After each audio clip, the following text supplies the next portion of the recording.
Welcome everyone, I am the Geeky Gamer Science Teacher, here to help you with 8-1, chemical quantities, and the mole. Today, we are absolutely embarking on a major quest, so grab your gear and let's get started. Alright, let's dive right in. For Level 1, our mission briefing is to tackle one of chemistry's biggest, baddest boss battles. How in the world do you count particles that are so ridiculously small they're pretty much invisible? I mean, seriously, think about it. Trying to count individual atoms would be like trying to count every single grain of sand on a beach. That's just not going to happen. But here's the thing. Chemistry is a lot like cooking. You need the perfect amount of your ingredients for your recipe, the chemical reaction, to actually work. So what's a chemist to do? Well, we cheat. We count by weighing. It's kind of like how a bank counts a massive pile of coins. You think they're counting them one by one? No way. They just weigh them. They know how much a single quarter weighs, so they can figure out the total count from the total weight. Chemists, we do the exact same thing. We weigh a substance to figure out how many atoms are packed inside. But to do that, we need a special unit, a secret code, if you will. Time to level up. Let's talk about unlocking that secret code. The solution to our whole counting problem is this one special unit. It's the key that builds a bridge between the invisible world of atoms and the world we can actually see and measure in the lab. And that secret code is the mole, spelled M-O-L-E. And no, I'm not talking about the fuzzy little animal that digs up your yard. In chemistry, the mole is our ultimate counting unit. It is the main tool we're going to be using on our quest today. You know, the easiest way to think about the mole is to just call it the chemist's dozen, right? When you ask for a dozen donuts, you know you're getting 12. Dozen is just a convenient word for the number 12. Well, a mole is the exact same idea. It's just a convenient name for a specific and very, very large number of particles. So what is that specific number? It has a fancy name, Avogadro's number. It's the exact number of things, whether we're talking atoms or molecules or whatever, that are packed into one single mole. And there it is, in all its glory. 602 sextillion? 200 quintillion. Yeah, that's a lot. Thankfully, we have a cheat code for this, scientific notation. We just say 6.022 times 10 to the 23rd. Phew, much easier to write down in our quest log. And just to give you a sense of scale here, if you had a mole of basketballs, you could literally create a new planet the size of Earth. It's a mind-bogglingly huge number. But, and this is the cool part, atoms are so incredibly tiny that a mole of water molecules, all 602 sextillion of them, fits into a small swallow of water. Isn't that amazing?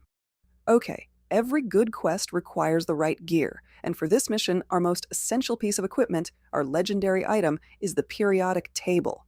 This thing is our map, it's our inventory, it is our everything. And using our map, the periodic table, we can find something called the molar mass. So if a mole is our chemist's dozen, then the molar mass is simply the weight of that dozen. It tells us exactly how many grams 1 mole of a substance weighs. Now this illustrates a super important point perfectly. Look, we have 1 mole of helium and 1 mole of gold. That means they both have the exact same number of atoms, Avogadro's number. But if you put them on a scale, that gold is way, way heavier. So why is that? Well, it's because each individual gold atom is much heavier than a tiny little helium atom. It's like comparing a dozen bowling balls to a dozen feathers. So how do we find the molar mass for something more complex, like a compound? Well, think of it like a shopping cart. For sulfur trioxide, SO3, our formula tells us we have 1 sulfur atom and 3 oxygen atoms in our cart. So we just look up their individual masses on the periodic table and add them all up. 1 sulfur plus 3 oxygens gives us a grand total of 80.06 grams per mole. See? Easy. Alright, gears equipped. Now it's time to master the combo moves. These are the core calculations that are going to let us switch between the mass we can weigh in a lab and the moles we need for our chemical recipes. First up, the mass to moles combo. It's a simple move.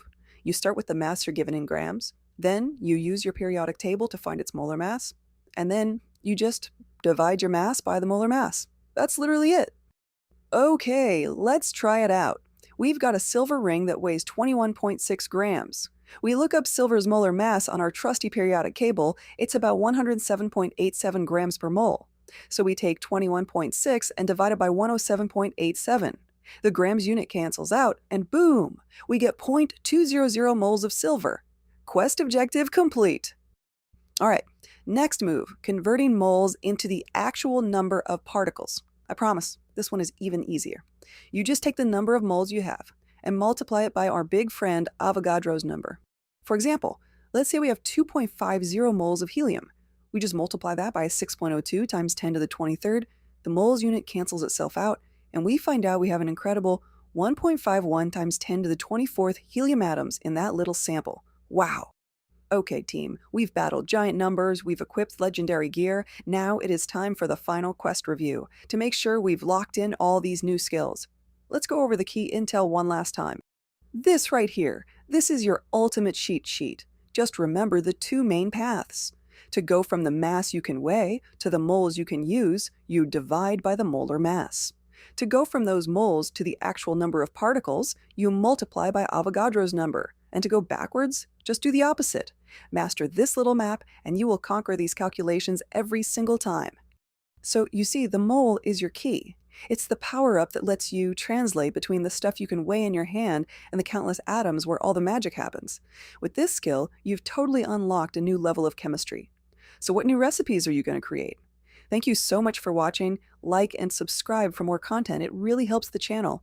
Also, feel free to leave a comment, any questions you might have, or requests for future video topics. And remember, keep your mind open, your heart kind, and your spirit curious.